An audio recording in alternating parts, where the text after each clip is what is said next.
안녕하세요. 아들들을 키우면서 멋진 인생을 살고 있는 40대 여자입니다. 지금은 눈에 넣어도 아프지 않을 소중한 아이들을 키우면서 제 인생을 아주 멋지게 꾸려나가고 있지만 사실 제게도 정말 지우고 싶은 과거 하나가 있습니다. 바로 전 남편놈에 관련된 것인데요. 그래도 그 인간을 보면서 고마운 게 딱 하나 있다면 사람을 무시하고 살면 어떻게 되는지를 제대로 보여줬다는 겁니다. 인간 쓰레기 같던 전 남편의 인생이 어떻게 됐는지 지금부터 제 이야기를 한번 들어보시겠어요? 저는 어려서부터 아버지와 같은 사람과 결혼을 하는 게 꿈이었습니다. 저희 아버진 무척이나 다정다감하고 부지런한 분이셨거든요. 특히 늦둥이로 태어난 절 우리 공주라고 부르시며 무척이나 예뻐해 주셨답니다. 우리 공주님, 오늘은 엄마랑 오빠랑 뭐하고 놀았어? 오늘 엄마랑 숫자 공부했다. 오늘은 낱말 맞추기도 했다? 잘했지? 아이고, 그랬어? 우리 공주님, 오늘 하루가 엄청 알찼겠는데? 자, 이제 아빠랑 놀 시간이다. 뭐 해줄까? 비행기 태워줄까? 아니면 아빠랑 병원 놀이 할까? 비행기 태워줘, 비행기. 비행기를 태워달라고 하면 아버진 항상 누워서 두 팔과 두 다리로 저를 들어올려 놀아주시곤 하셨어요. 아마 어린 시절 한 번쯤은 부모님께서 해주신 적이 있을 겁니다. 그리고 오빤 항상 문방구나 슈퍼에 갈 때마다 제 손을 꼭 잡고 가선 맛있는 아이스크림이나 과자를 사주곤 했답니다. 어머니께선 동네에서 김치찌개 전문점을 운영하고 계셨어요. 김치찌개만 파는 것이 아니라 된장찌개도 팔고 생선구이도 팔고 있었기 때문에 어머니 가게는 항상 점심시간만 되면 북새통을 이루곤 했어요. 항상 어머니를 따라다녔던 전 가게 단골 손님들의 귀여움을 독차지하는 게 일상이었습니다. 아이고, 너 참 오랜만에 보는 것 같다. 너 올해 몇 살이냐? 올해 7살이에요. 7살이나 됐어? 엄마 등에 엎여있을 때가 엊그제 같은데. 가만히 있어보자. 할아버지가 오랜만에 왔으니 또 우리 꼬마 아가씨한테 용돈을 줘야겠지? 아유, 할아버지 아니에요. 안 주셔도 돼요. 애 버릇 나빠져요. 에휴, 버릇 좀 나빠져도 된다. 얘따, 2,000원이다. 이거 엄마 아빠 주지 말고 맛난 거 사 먹는 데 써라잉? 알겠지? 정주야, 할아버지 감사합니다 해야지. 할아버지 감사합니다. 누군가의 사랑을 받고 예쁨을 받는다는 건 참 기분이 좋은 거더라고요. 가족들의 사랑, 그리고 가게를 오고 가는 고마운 손님분들의 예쁨을 독차지한 전 그 흔한 사춘기 한 번 없이 밝고 건강하게 성장할 수 있었습니다. 어릴 땐 온전히 사랑을 받기만 했다면 이젠 받은 사랑을 돌려줄 줄도 아는 어른으로 자랐답니다. 가족을 위해 정말 최선을 다해 일을 하시던 아버지께선 제가 성인이 된 이후 정년퇴직을 하셨어요. 아버지가 퇴직을 하시자마자 어머니께서는 아버지께 이렇게 물어보셨어요. 여보, 당신 나랑 같이 일하자. 마침 우리 가게에서 일하던 이모가 그만두는 바람에 사람을 구하고 있었거든. 근데 어차피 당신이랑 같이 일하면 인건비도 아끼고 또 부부끼리 같이 운영하면 든든하기도 하고 좋을 것 같은데 당신 생각은 어때? 오, 당신이랑 같이 일하는 거 나야 괜찮지. 나도 새로운 일자리 어디 없나 하고 알아볼 필요도 없고 당신 일하는 거 옆에서 도울 수도 있고 난 너무 좋아.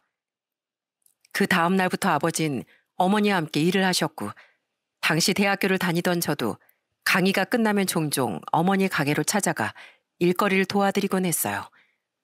평생 양복을 입고 출퇴근을 하시던 아버지께서 분홍 앞치마를 메고 어머니의 뒤로 다가가 어깨를 주물러 드리는 모습이 그렇게 사랑스러울 수가 없었습니다. 마음이 맞는 부부끼리 이렇게 한 가게에서 함께 일을 한다는 건 되게 보기 좋기도 했고 또 한편으론 부럽기도 했어요. 제가 항상 부모님을 흐뭇하게 바라보고 있으면 어머니는 꼭 이런 말씀을 하셨어요. 정주 너도 꼭 아빠 같은 사람 만나야 돼. 가정적이고 다정하고 가족밖에 모르는 사람. 뭐 그런 사람이 아빠 말고 또 있겠냐만. 안 그래도 어릴 때부터 항상 아빠 같은 사람이랑 결혼해야겠다고 생각하고 있었거든. 몇 년만 기다려봐. 꼭 아빠 같은 사람 만날 테니까. 네 엄만 아빠보다 100배 더 좋은 사윗감 데리고 와도 성에 안 찰걸? 나중 되면 너 시집 안 보내고 끼고 살려고 할 거다. 당신 아무리 딸내미가 좋아도 절대 그러면 안 되는 거 알지? 아유, 당신은 별소리를 다 해. 당연히 좋은 사람 데리고 오면 지금 당장이라도 보내지. 아버지 같은 사람과 결혼을 하고 싶다라고 생각은 했었지만 사실 그것 자체로도 쉽지 않았어요. 대학을 졸업하고 직장에 들어가기까지 많은 인연들을 만나봤지만 저와 마음이 잘 맞다, 정말 다정한 사람이구나 라는 생각이 드는 사람은 없었거든요. 오빠는 제가 20대 후반이 됐을 때 예쁘고 착한 새언니를 만나 결혼했습니다. 그런 오빠를 보면서 다정하고 따뜻하고 나랑 잘 맞는 사람을 찾을 바에야 차라리 독신으로 늙어 죽는 게 빠르겠다는 생각이 들 무렵쯤 저는 직장 동료의 소개로 남편을 만나게 됐어요.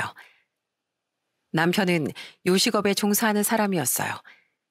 서울 한복판에서 레스토랑을 운영하고 있었고 직원들도 많이 거느리고 있다고 했습니다. 게다가 방송은 타지 않았지만 종종 유명 잡지 같은 곳에서 인터뷰도 한 적이 있다고 하더군요. 그 소리를 듣고 저는 깜짝 놀라 동료에게 이렇게 이야기를 했습니다. 그런 대단한 사람이 나 같은 평범한 사람을 마음에 들어 할까? 괜히 바쁜 사람 시간만 낭비하게 만드는 거 아니야? 사람 소개받는데 시간 낭비하고 그런 게 어딨어. 그렇게 생각했다면 애초에 받는다는 이야기를 안 했겠지.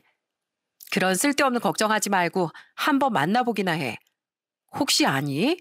알고 보니 네 운명의 상대일지. 소개팅 자리에 나갈 때까지도 조금 걱정이 되더라고요. 인터뷰도 하고 레스토랑도 운영할 정도면 저같이 평범한 사람이 눈에 들어올 리가 없다고 생각했거든요.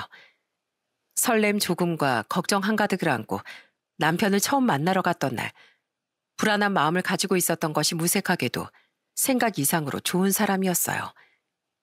왜 텔레비전 방송을 보면 레스토랑 오너들은 보통 깐깐하고 카리스마 넘치는 성격을 가지고 있잖아요. 남편도 그런 성격을 가지고 있을 거라 생각했습니다. 그런데 전혀 아니더라고요. 대화를 나눠보니 뭔가 잘 맞는 부분이 있기도 하고 제법 부끄럼도 많이 타고 어떻게 이런 사람이 많은 직원들을 통솔하는 레스토랑의 오너일까 싶을 정도로 착한 사람이었어요. 영화 보는 거, 노래 듣는 거, 그런 사소한 것 하나까지도 저와 취향이 참 잘 맞았어요. 그렇게 대화를 하다가 저는 남편을 만나기 전에 느꼈던 감정들을 솔직히 털어놨습니다. 사실 여기 문 열고 들어오기 전까지도 이게 맞나 생각했었어요. 레스토랑을 운영하고 있고 또 잡지 인터뷰까지 할 정도의 사람이 과연 나 같은 평범하디 평범한 사람을 마음에 들어해 줄까라고 생각했었거든요. 이렇게까지 대화가 잘 통하고 또 따뜻한 사람일 줄은 몰랐어요. 솔직하게 말하면 색안경을 끼고 봤다고 해야겠죠? 미안해요. 대화도 나눠보지 않고 그렇게 생각해서. 아니에요. 그래도 지금은 절 그렇게 안 보시는 거잖아요. 그럼 된 거죠. 다행이에요. 정주 씨한테 대화가 잘 통하고 따뜻한 사람으로 받아들여져서 기분 좋네요. 남편은 다행이라는 말과 함께 배시시 웃어 보였습니다.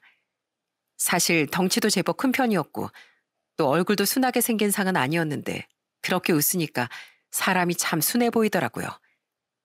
그렇게 첫 만남을 잘 마무리 지은 저흰 이후로 3번을 더 만난 뒤 정식으로 교제를 하게 됐어요. 그리고 2년간 문제없이 잘 만나다 결혼을 약속했습니다. 남편과 결혼을 결심하게 된 건 다정한 면모 때문이었어요.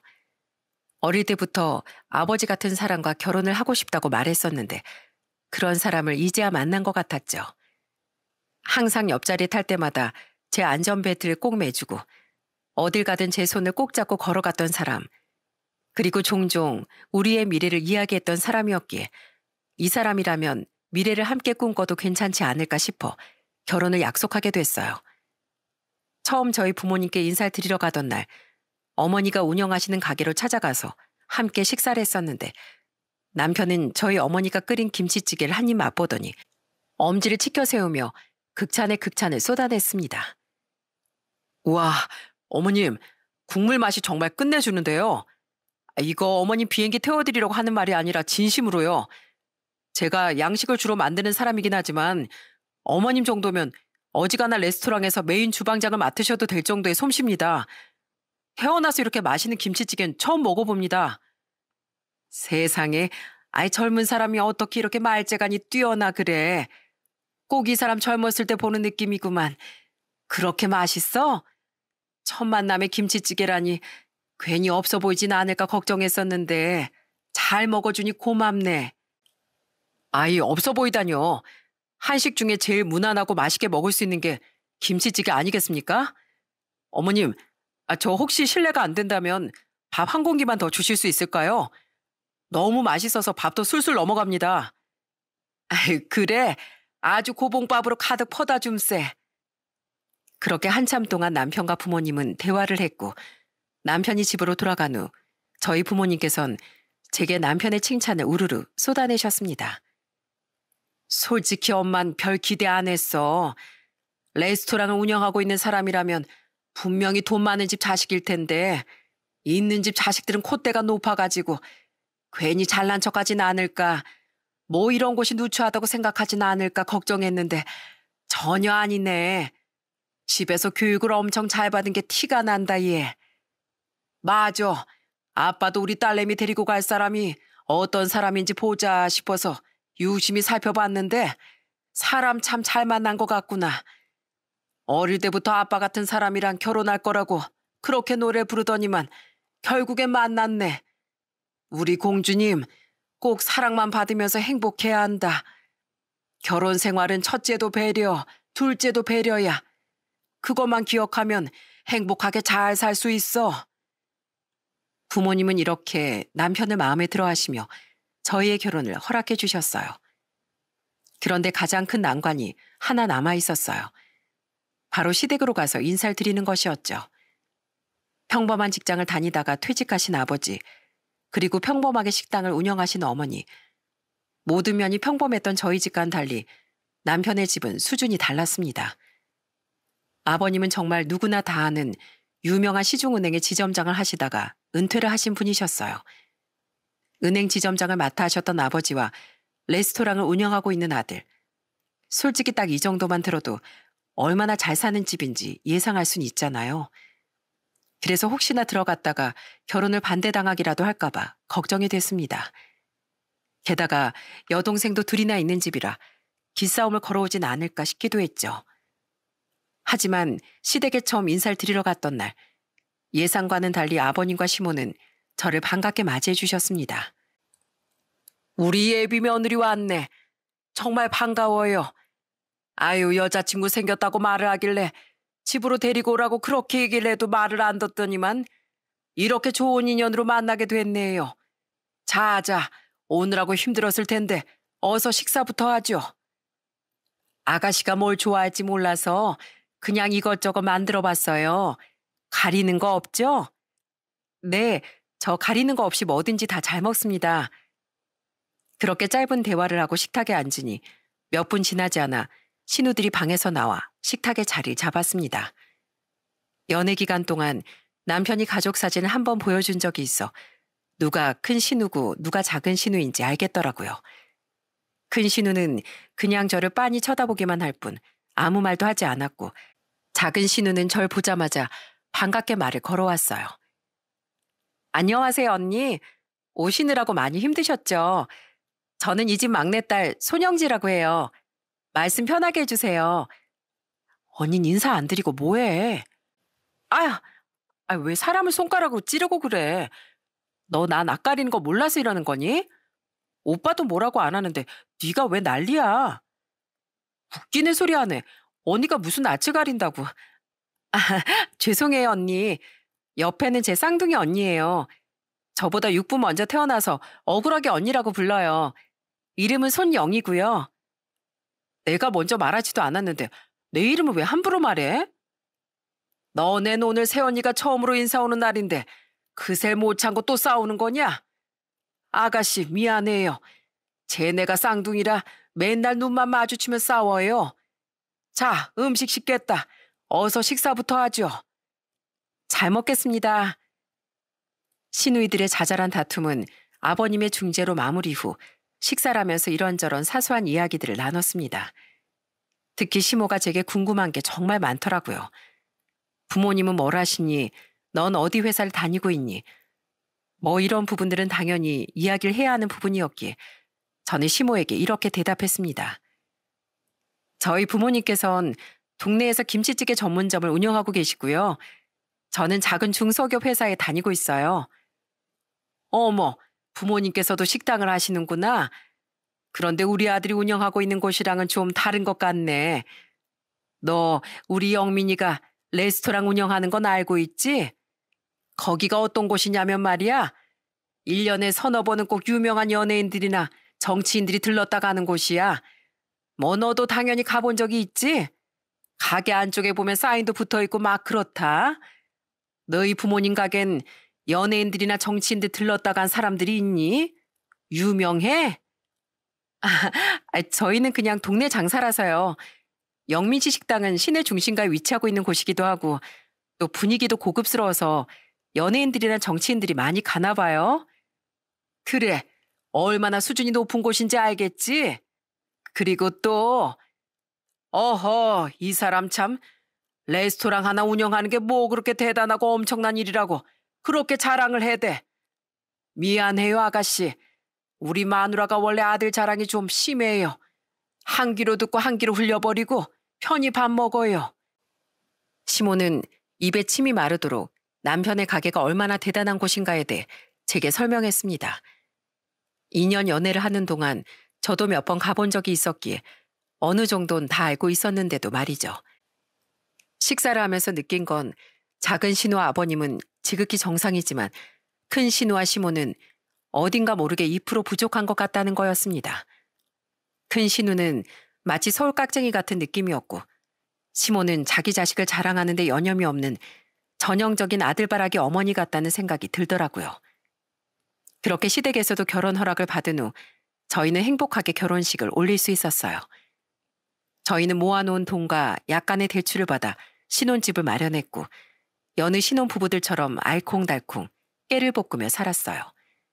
연년생으로 예쁜 아들도 둘이나 낳았고요. 이때까지만 해도 몰랐습니다. 저의 인생이 여기서부터 대차게 꼬일 거라는 걸 말이죠. 큰아들이 4살, 작은아들이 3살이 되던 해 추석날 남편과 아버님은 방에 들어가 잠을 자고 있었고 여자들끼리 모여있을 때 시모가 벼랑간 제게 이런 이야기를 꺼냈습니다. 얼마 전에 내 친구가 그러더라. 자기 며느리 내 둘 낳고 직장 그만두고 집에서 살림하고 애 보면서 전업주부로 돌아서고 자기 아들이 돈 벌어다 주는 걸로 저축하면서 알뜰살뜰하게 살고 있다고. 요즘 젊은 사람들은 다들 그렇게 산대. 너 어차피 연봉 따지고 보면 우리 아들보다 훨씬 못 벌 거 아니야. 돈도 많이 못 벌고 대기업도 중견기업도 아닌 곳에서 애매하게 일할 바엔 그냥 너도 직장 그만두고 집에서 살림하고 애들 돌보는 데 집중하는 건 어떠니? 너 기분 나쁘라고 하는 말이 아니라 그냥 현실적으로 생각했을 때 어떤가 싶어 물어보는 거니까 뭐 고깝게 듣지 말고. 맞아 언니. 회사 다니라 애 키우라 힘들지 않아요? 엄마 말 맞다나 그럴 바엔 차라리 집에서 애 키우고 살림하는 게 훨씬 편할 것 같은데. 뭐 언니가 회사 그만두고 쉬면 우리 집에도 더 자주 올 수 있지 않겠어요? 영희 말이 맞다. 아무래도 네가 우리 집 맏며느리인데 명절이나 우리 생일 때만 찾아오는 건 좀 너무하지 않니? 와서 이렇게 수다도 떨고, 어? 원래 고부간에 자주 만나고 대화도 많이 나눠야 사이도 좋아지고 집안 분위기도 좋아지고 그러는 거야. 그 뭐냐, 딸 같은 며느리. 내 집처럼 편하게 드나들고 뭐 그런 거 있잖니. 네가 우리 집안 유일한 며느리인데 난 너랑 그렇게 편하게 지내고 싶다. 기분 나쁘라고 하는 소리가 아니라 저를 위한 소리라는 말에 속으로 웃음이 나더라고요. 저 말을 풀어보자면 너는 우리 아들보다 돈을 못 벌어오니 차라리 맞벌이를 하는 것보단 집에서 애를 보면서 살림이나 해라. 이런 뜻으로 들리더군요. 옆에서 큰 신우는 박수를 치며 시모 말이 맞다고 맞장구를 치고 있었고 말이죠. 시댁 식구들은 결혼 전에 숨겨왔던 본 모습들을 이런 식으로 은근슬쩍 드러내고 있었습니다. 하지만 저는 절대로 직장을 그만둘 생각이 없었어요. 직장 동료들이 너무 좋기도 했고 제일 큰 건 사내 어린이집이 있었기 때문에 마음 편히 아이들 데리고 출퇴근을 할 수 있었거든요. 작은 회사였지만 복지 하나는 정말 대기업 저리 가라였기에 그만두면 저만 손해였습니다. 어머님, 아가씨, 제가 힘들까봐 걱정해 주시는 거죠? 그렇게까지 절 위해 주시고 너무 감사드려요. 그런데 아무래도 직장을 그만두긴 좀 어려울 것 같아요. 직장 동료들도 너무 좋은 사람들이고 또 아이가 있는 직장인들을 위한 복지가 너무 잘 되어 있어서 돈도 벌고 육아에 도움도 받고 두 마리 토끼를 다 잡는 중이에요. 그래서 힘든 거 하나도 없어요. 언젠가 제가 일을 하는 게 힘들어지거나 회사가 문을 닫게 되면 그때는 직장인 말고 전업주부 하는 거 고려해 볼게요. 제 생각해서 말씀해 주신 거 정말 감사해요. 에휴, 요즘 애들은 말이야. 애 키우고 살림하는 재미를 몰라서 큰일이야. 나 때는 뭐 여자가 애 낳고 회사 다니는 거 꿈도 못 꿨지. 밤새 울어대며 안아서 달래느라 정신 없었지 뭐. 세상 너무 편해졌어. 나 때도 이랬으면 나도 애 낳고 돈이나 벌었을 텐데 말이야. 나 때는 말이야. 이래서 저래서라며 시모가 궁시렁거리자 그 말을 조용히 듣고 있던 작은 신우가 옆에서 이렇게 얘기했습니다. 엄마 때랑 지금이랑 같은 줄 알아? 강산이 변해도 벌써 몇 번은 변했어. 세연이 회사 정도면 복지 끝내주게 좋은 회사야. 그만두는 게 훨씬 손해라고. 그리고 그런 건 언니가 알아서 결정할 일이지. 우리가 옆에서 감나라 배나라 할 일이 아니야, 엄마. 작은 신우가 저렇게 이야기를 하니 시모와 큰 신우는 아무런 말도 하지 않고 입을 꾹 다물어 버리더군요. 저는 이렇게 제 편에 서서 말을 해주는 작은 신우가 참 고마웠습니다. 그리고 그날 집에 가기 전 작은 신우는 저를 혼자 조용히 불러내 제게 미안하다고 말했어요. 미안해요, 언니. 우리 엄마랑 언니가 이상한 말해서 기분 많이 상했죠. 그냥 언니가 지금보다 우리 집에 더 자주 찾아오길 바래서 저렇게 이야기한 것 같아요. 앞으로도 저런 식으로 말하면 그냥 한 귀로 듣고 한 귀로 흘려버려요. 크게 신경 쓰지 말고 전 항상 언니 편인 거 알죠? 고마워요, 아가씨. 뭐 저도 그렇게 귀담아 듣진 않았어요. 어차피 회사 간두라고 말해도 관둘 생각 없었거든요. 다시 이런 회사를 들어갈 수 있을까 싶을 정도로 좋은 곳이라. 그래도 저 우리 아가씨 때문에 든든하네요. 고마워요. 내 편이라고 말해줘서. 빈말이라고 할지라도 이렇게 제 편을 들어주겠다는 이야기라니 얼마나 고마웠는지 몰라요. 그리고 남편과 함께 집으로 가는 길에 남편이 제게 이렇게 말을 하더군요. 아까 어머니한테 이야기 다 들었어. 회사 그만두고 전업하는 게 어떻겠냐고 물어봤는데 못 그만두겠다고 했다면서? 그만두기 힘들 것 같다고 말씀드렸어. 솔직히 지금 우리 회사만큼 좋은 곳이 어딨어. 회사 안에 어린이집 있어서 애들 데리고 출퇴근도 가능하지. 벌이도 이 정도면 적당히 안정적이지. 그만두면 손해만 볼 텐데 뭐하러 관두겠어. 안 그래? 그래, 당신 말이 맞는데 그냥 어머니가 하시는 말씀엔 말꼬리 달지 말고 네 하고 대답만 해. 당신이 아직 우리 집 식구 된 지 몇 년 안 되기도 했고 명절이나 생신 때만 찾아뵈서 어머니 성격에 대해 잘 모르겠지만 우리 어머니 굉장히 소녀 같은 분이셔. 그래서 본인 말하는 거 거절당하거나 안 들어주시면 마음의 상처를 쉽게 받으시는 분이시라고. 당신은 다 좋은데 그런 부분들이 좀 부족한 것 같아. 그럼 터무니없는 말을 하셔도 거기서 네 하고 대답하란 말이야? 말이 되는 소리를 해야지. 내가 할 수 있거나 맞는 말을 하시면 네 하고 당연히 대답할 수 있지만 억지를 부리시는데도 긍정적으로 대답하라는 거 못하겠는데? 그냥 이거 하나만 알아줘. 당신이랑 우리 가족들 사이에 뭔가 문제가 생기면 그 사이에서 피곤해지는 건 나라는 걸. 안 그래도 나 요새 엄청 피곤한 거 알고 있지? 적당히 조심 좀 해줬으면 좋겠어. 결혼 전 그리고 신혼 때만 해도 한없이 다정했던 남편은 시간이 가면 갈수록 점점 변해가고 있었어요. 이렇게 말하는 남편에게 짜증이 났고 서운하기도 했지만 그래도 남편이 레스토랑 일을 한다고 바쁘고 스트레스를 많이 받고 피곤하다는 걸 어느 정도는 알고 있었기에 저도 그냥 예민한 시기라 그런가 보다 하고 생각했습니다. 이래저래 업무에 치이는데 가족관계로도 스트레스를 받으면 저라도 그럴 수 있겠다 싶었거든요. 저 또한 신체적으로든 정신적으로든 피곤해지는 건 정말이지 질색이었기에 최대한 시댁 식구들과의 마찰은 피해야겠다 다짐했어요. 아슬아슬 외줄타기를 하는 것 같은 저희 부부의 관계가 완벽하게 틀어지고 제 속에 있던 분노가 폭발하게 된 건 몇 개월 후 설날 때였습니다. 남편은 양가 부모님들께 드릴 설 선물을 준비했다며 양손 가득 선물 세트같이 보이는 걸 들고 집으로 들어왔어요. 그런데 한눈에 봐도 선물의 질이 무척이나 달라 보이는 겁니다. 시댁에 전해드릴 선물은 무척이나 고급스러워 보이는 한우 세트였고 저희 집에 가져다 드리는 선물이라고 말한 건 일반 선물용으로 보이는 굴비 세트였어요. 제가 빤히 보고만 있자 남편이 먼저 제게 이렇게 말을 하더라고요. 당신 영광굴비 얼마나 비싼지 알지? 이거 한우보다 비싼 거야. 구하느라 엄청 힘들었다고. 그래? 인터넷에만 쳐도 구매처는 한 트럭 나올 텐데 고맙네. 구하기 힘든 건데도 우리 집 갖다 준다고 구해오고 한우보다 비싼 거라고 하니까 얼마나 맛있을지 궁금하기도 하고 구워서 입에 넣자마자 아주 살살 녹아버릴걸? 분명 장인어른이랑 장모님께서도 엄청 좋아하실 거야.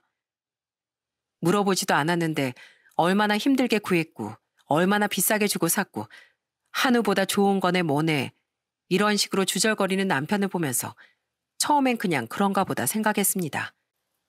그런데 시댁에 들러서 한우 세트를 주고 시간을 보낸 후 친정 가는 길에 선물 세트 상자를 열어 안에 있는 굴비들을 자세히 보니 뭔가 좀 이상한 거예요. 그러니까 우리가 흔히 아는 맛있는 영광굴비의 느낌이 아닌 정말 어디에서든 살 수 있는 싸구려 굴비처럼 보였어요. 꼭 중국산 굴비가 국내산이라고 위장된 느낌이라고 하면 바로 이해가 가실 겁니다. 이걸 친정에 다와갈 때쯤 알아챈 전 정말 가슴 깊은 곳에서부터 화가 치밀어 오르기 시작했어요. 시댁엔 마블링이 번지르르한 한우 세트를 주고 우리 집은 상태도 안 좋은 굴비 세트를 선물해 주다니 우리 집을 대체 뭘로 보고 이러는 걸까 싶었죠. 사실 남편은 신혼 때 이후로 명절이나 아버지 어머니 생신 때 선물을 제대로 챙겨드린 적이 없었습니다. 생신 땐 용돈 30만 원 정도를 보내드리는 게 전부였고 명절 땐 쇼핑몰에서 살 수 있는 통조림 세트나 샴푸, 치약 세트를 가져다 드리곤 했어요. 그런데 이제는 그나마의 정성조차 묻어나지 않는 선물이라니 너무 화가 난 전 차에서 내리자마자 남편에게 소리를 질렀습니다. 당신 정말 해도 해도 너무하는 거 아니야? 내가 바보로 보여?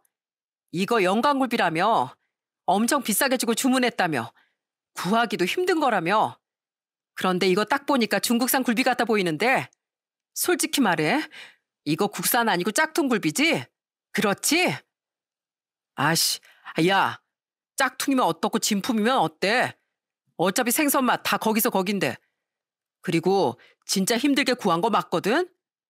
짝퉁이라도 감지덕지 할 줄 알아야지. 무슨 입맛이 그렇게 고급이라고. 참 어이가 없다 정말. 누가 보면 당신이 직접 배 타고 나가서 굴비 잡아온 줄 알겠어. 짝퉁이면 어떻고 진품이면 어떠냐고? 당신 집엔 고급 한우 사다 주고 우리 집은 이따위 중국산 짝퉁 굴비나 구워 먹으라고 갖다 주는 거야? 대체 우리 집을 어떻게 생각하면 이런 행동을 할 수가 있어? 어떻게? 말을 하는 와중에도 울분이 터져 눈물이 흘러나왔습니다. 우리 집을 얼마나 무시했으면 이렇게 뻔뻔하게 거짓말을 칠 수 있을까 싶었어요. 그렇게 한참을 밑에서 싸우고 있는데 어머니한테서 전화가 걸려왔습니다. 이해, 넌 왔으면 빨리 올라오지 않고 거기서 뭐하고 있는 거니? 혹시 지금 손서방이랑 싸우는 거야? 아니야, 싸우긴 무슨. 그냥 뭐 빠뜨린 거 없나 살펴보고 있었어. 지금 바로 올라갈게. 저는 전화를 끊고 남편을 있는 힘껏 째려봤습니다. 남편도 절 쳐다보다 한숨을 내쉬며 제 손에 들려있는 굴비 세트를 뺏어들고서 아파트 안으로 들어갔어요. 더 일찍 그 굴비의 상태를 알았더라면 진작에 갖다 버렸을 텐데 기분 나쁜 티를 내지 않으려고 정말 최선을 다해 노력했지만 도저히 인상이 펴지지가 않았어요. 남편은 친정집으로 들어가자마자 손에 들린 굴비를 흔들어 보이며 저희 부모님을 향해 아주 뻔뻔한 태도로 이렇게 말하더군요. 장인어른, 장모님, 이사이가 맛있는 영광 보리굴비 세트를 들고 왔습니다. 어머 어머. 아, 우리 둘 다 굴비에 환장하는 건 어떻게 알고 또 이런 걸 준비했어? 그냥 해마다 주던 거 줘도 되는데 이거 설 대목에 사면 엄청 비싸지 않아? 아유, 장모님도 아시죠? 짝퉁 말고 진품은 엄청 비싼 거. 마침 저희 레스토랑 단골 손님께서 좋은 곳을 알고 있다면서 구매처를 소개시켜 주시더라고요. 저 이거 장인어른 장모님 드리려고 무척 힘들게 구했습니다. 질 좋은 걸로 달라고 했으니까 매일매일 한 마리씩 맛있게 구워 드세요. 이야, 역시 우리 손서방이 최고야, 최고. 우리 딸 결혼 참 잘했다. 부모님은 남편을 향해 엄지를 치켜 세우며 최고라고 말해주셨고, 남편은 쑥스러운 척을 하며 뒷머리를 극적거렸어요. 당장이라도 저 뒤통수를 한 대 세게 친 다음 어머니 손에 들려있는 굴비 세트를 뺏어다 가짜라며 쓰레기통에 갖다 버리고 싶었지만 너무나도 기뻐하시는 부모님의 기분을 망칠 수가 없어 차마 그렇게 행동하지 못했어요. 남편 놈은 부모님께 짝퉁 굴비를 선물해 놓고 어머니가 해주신 갈비찜이며 떡갈비 같은 음식들을 마치 걸신 들린 사람 마냥 우걱우걱 먹어 치우더라고요. 저는 그 모습을 보면서 남편과의 인연을 정리하기로 마음을 먹었습니다. 단 갈라설 땐 갈라서더라도 꼭 오늘의 치욕은 되갚아주고 끝내겠다 생각했어요. 사람과의 인연에 관해 이런 말이 있습니다. 마지막을 맞이하기 전엔 당사자나 당사자와 관계된 사람들에게 최대한 내가 할 수 있는 복수는 다 하고 나오라고. 원래는 잘해주고 인연을 끊으라는 말이지만 저는 정반대로 제대로 복수를 하고 연을 끊고 싶었어요. 그리고 그 기회는 상당히 빠르게 찾아왔어요. 어느 날 시모가 같이 식사나 하자고 시댁으로 불렀고 저는 나사가 2개 풀려버린 사람처럼 행동했습니다. 평소에 저와는 완전히 다르게 말이죠. 이를테면 내 집 안방처럼 시댁 거실 소파에 벌러덩 들어누워 버린다든지 아니면 거실 바닥에 대자로 뻗어 누워버린다든지 하는 행동들 말입니다. 평소엔 얌전하던 제가 이런 행동을 하니 시모와 큰 신우는 제게 아주 난리를 치더라고요. 남편 또한 마찬가지였고요. 당신 진짜 올 때마다 왜 이래? 어디 아파서 그래? 어머님이 바라시는 게 이런 거 아니었어요? 전에 왜 저한테 그러셨잖아요. 내 집처럼 편하게 딸처럼 행동하라고. 어머님 큰딸 맨날 저 올 때마다 소파에 들어누워서 과자 먹고 있던데. 그래서 저도 이게 딸 같은 행동인 거구나 생각해서 그러는 건데. 잘못된 게 있으면 잘못됐다고 말을 해. 아이고 머리야. 집에 며느리 하나 잘못 들어오니 이젠 가족끼리 모이기도 무섭다. 무서워. 아버님과 작은 신우에겐 미리 이런 일이 있었다는 걸 이야기했기에 두 분은 당황스러운 기색이 없었어요. 되려 아버님은 옆에서 시모의 속을 더 뒤집어 놓으셨죠. 그러게 진작에 며느리한테 잘했으면 좀 좋아. 당신이 먼저 원했잖아. 딸 같은 며느리. 지금 저렇게 딸처럼 편하게 행동하고 있는데 뭐가 문제야. 그리고 딸 같은 며느리가 되길 바라기 전에 당신부터 먼저 엄마 같은 시어머니가 되도록 노력을 좀 하지 그랬어. 당신 아무것도 모르면 그냥 아무 말 하지 말고 가만히 좀 있어요. 괜히 옆에서 사람 열뻗치게 하지 말고. 엄마, 아빠 말이 뭐 틀렸어? 언니 올 때마다 회사 그만둬라 하고 애들이랑 오빠만 쳐다보고 언니한테 뭐 해주는 것도 아무것도 없었잖아. 언니한테 정신 나갔냐고 물어볼 거 없어. 엄마도 오빠도 둘 다 잘한 거 하나도 없으니까. 아빤 거기서 엄마 편을 드셔야죠. 그리고 너도 우리 가족 편을 들어야 정상 아니야? 아우, 진짜 언니 때문에 이게 무슨 난리예요. 기분 좋자고 다들 모인 건데 언니가 분위기 다 망쳤잖아요. 얼른 일어나세요. 얼른요. 제 행동 하나에 시댁은 그냥 아수라장이 되어버렸습니다. 그리고 바닥에 누워 꼼짝을 않고 있으니 큰 신우가 쿵쿵 소리를 내며 달려와선 저한테 소리를 지르며 절 일으키려고 하더군요. 저는 그대로 벌떡 몸을 일으켰고 큰 신우는 제가 바로 일어나자 깜짝 놀라며 뒤로 넘어졌습니다. 어머, 아가씨, 괜찮아요? 미안해요. 이렇게 넘어질 줄은 몰랐는데 제 손 잡고 일어서요. 분명 저한테 화를 내면서 다가왔으면서 제가 손을 내미니까 또 그 손을 잡고 일어서더군요. 그 모습을 보는데 어찌나 웃기던지 저는 일어난 큰 신우의 눈을 정면으로 쳐다보면서 이렇게 말했습니다. 집안이 난리가 난 게 나 때문이라고 했죠, 아까? 네, 그랬죠. 솔직히 언니 때문 맞잖아요. 언니가 상식 이하의 행동들을 하고 있으니까 우리도 소리 지르고 막 그러는 거잖아요. 아가씨, 아가씨가 날 너무 착하게만 봤나 보다. 그동안 나도 많이 참고 있었던 건데. 원래는 내가 참을성이 그렇게 많은 사람이 아니거든요. 지금도 아직 덜 보여준 건데 제대로 사람 눈 돌아가는 거 보여줄까요? 사실 이 사연에 담지 못한 일들이 굉장히 많았습니다. 집에서 놀고 먹는 큰 신우를 저희 회사의 낙하산으로 꽂아달라는 부탁도 있었고, 아버님의 생신날 저희 엄마가 해주신 반찬을 보며 위생이 보장되어 있지 않은 식당에서 만들어진 음식은 입에도 대기 싫다며 시모가 소리를 질러 한바탕 싸움이 난 적도 있었어요. 그럴 때마다 다행히 아버님과 작은 신우가 있었기에 여기까지 버틸 수 있었던 건데 이제는 저도 더 이상은 못 버티겠더라고요. 그렇게 큰 신우와 대치를 하고 있던 순간 작은 신우가 제게 다가와 귓가에 이렇게 속삭였습니다. 언니, 이제 그만 저랑 나가서 이야기 좀 해요. 그렇게 작은 신우가 절 데리고 도착한 곳은 시댁 근처의 작은 카페였어요.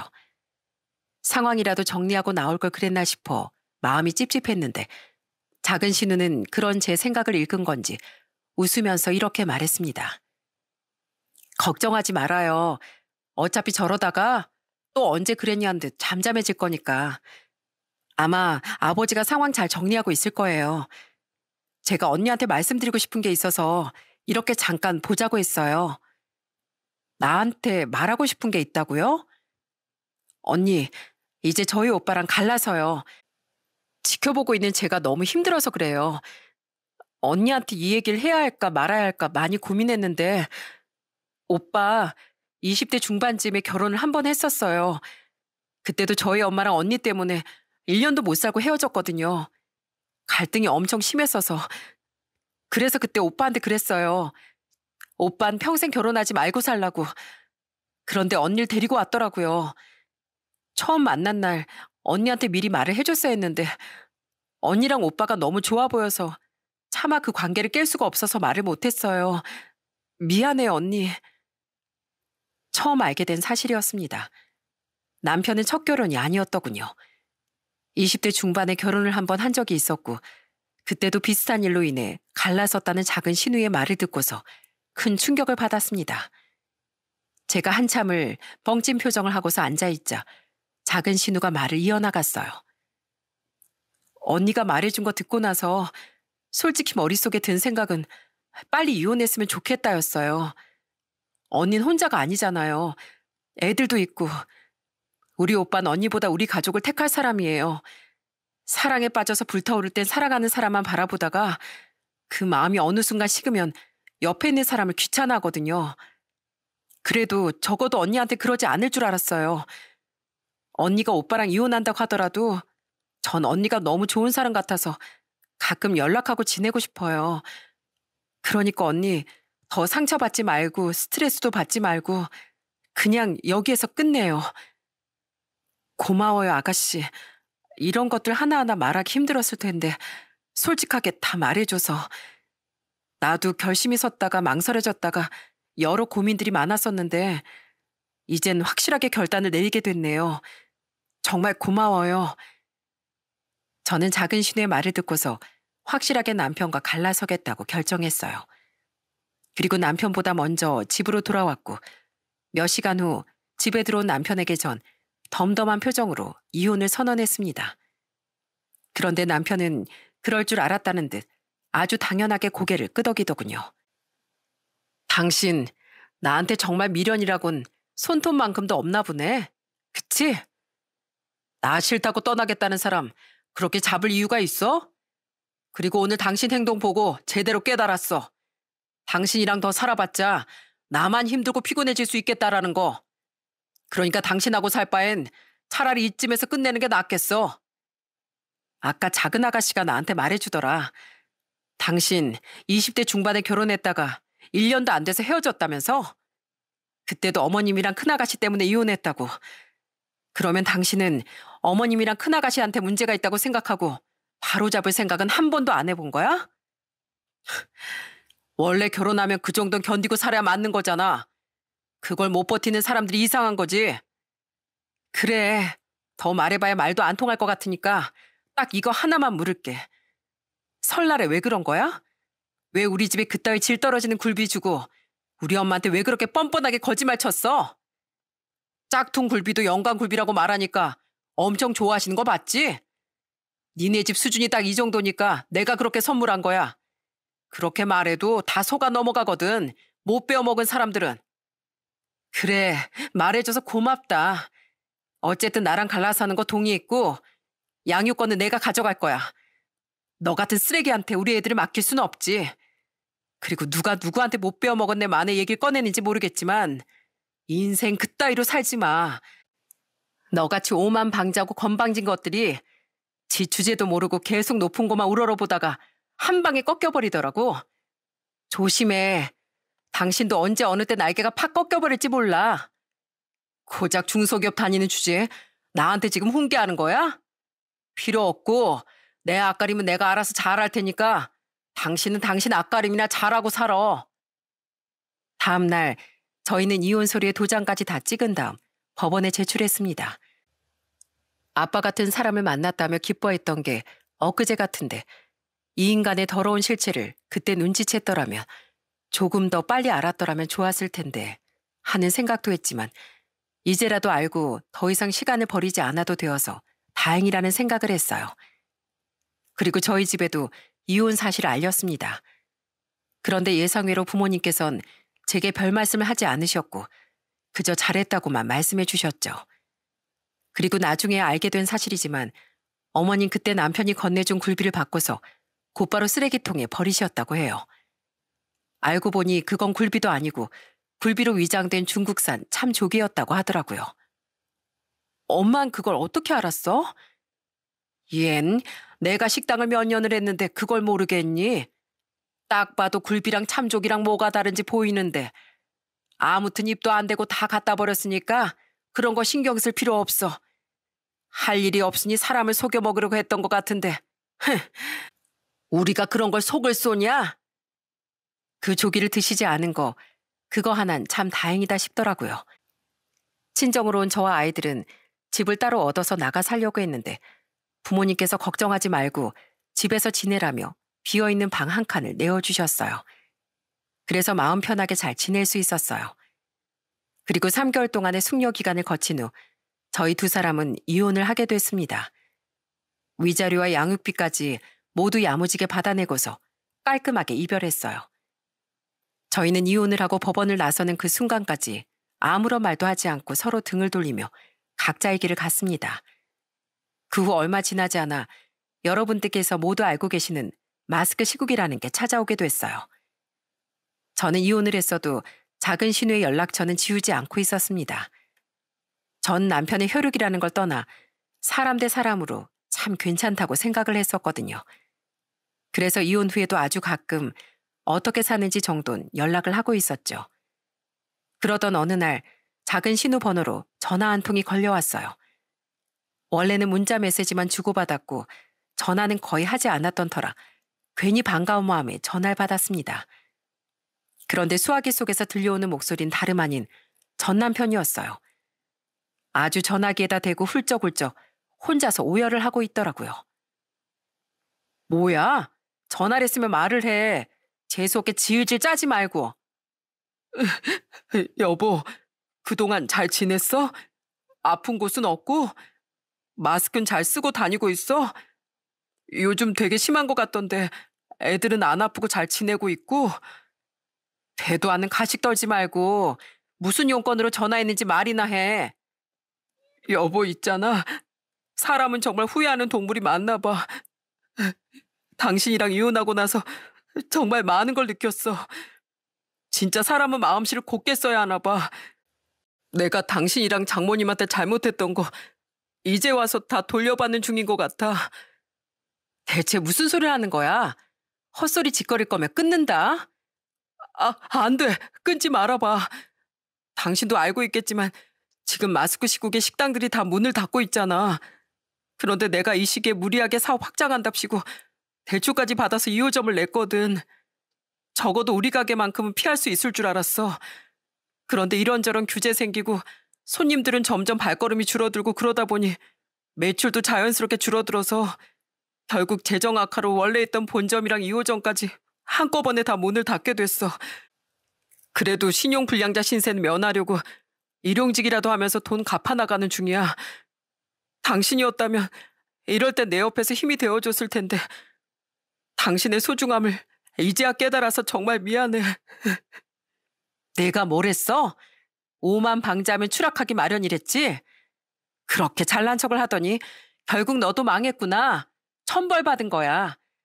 그리고 이제 와서 그렇게 말한들 뭐하니? 너랑 난 이미 남남이 되어버렸는데 그 어줍지 않은 감성팔이 하지 말고 빚이나 열심히 갚으면서 살아. 그리고 애들 볼 생각 없다면서 애들 걱정은 왜 하니?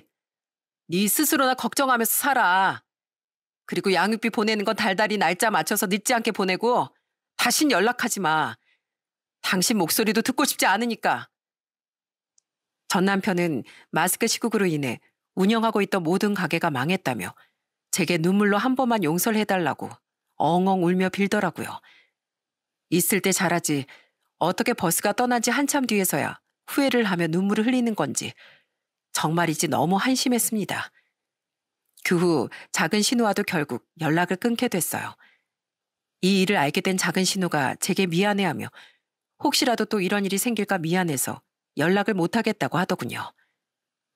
살아온 날보다 살아갈 날들이 더 많이 남은 제 인생에 참 많은 일들이 있었지만 결국 저는 지금 아주 행복한 삶을 살아가고 있습니다. 얼마 전엔 회사에서 업무 능력을 인정받아 승진까지 하게 됐어요. 이젠 아이들과 더 행복해지기 위해 많은 노력을 기울이고 있답니다. 누군가 너에게 해악을 끼치거든 안갚음하려고 들지 말고 강가에 고요히 앉아 강물을 바라보아라. 그럼 머지않아 적의 시체가 떠내려올 것이다. 라는 명언이 있습니다. 만약 이 사연을 끝까지 들어주신 여러분들께서도 내 인생에 하등 도움이 되지 않는 사람이 있다면 굳이 불필요한 말과 행동을 하기보단 조용히 그 사람의 인생을 지켜보세요. 머지않아 인생이 망가지는 걸 보실 수도 있으니까요. 제 사연은 여기까지입니다. 저의 이야기 끝까지 들어주셔서 진심으로 감사합니다.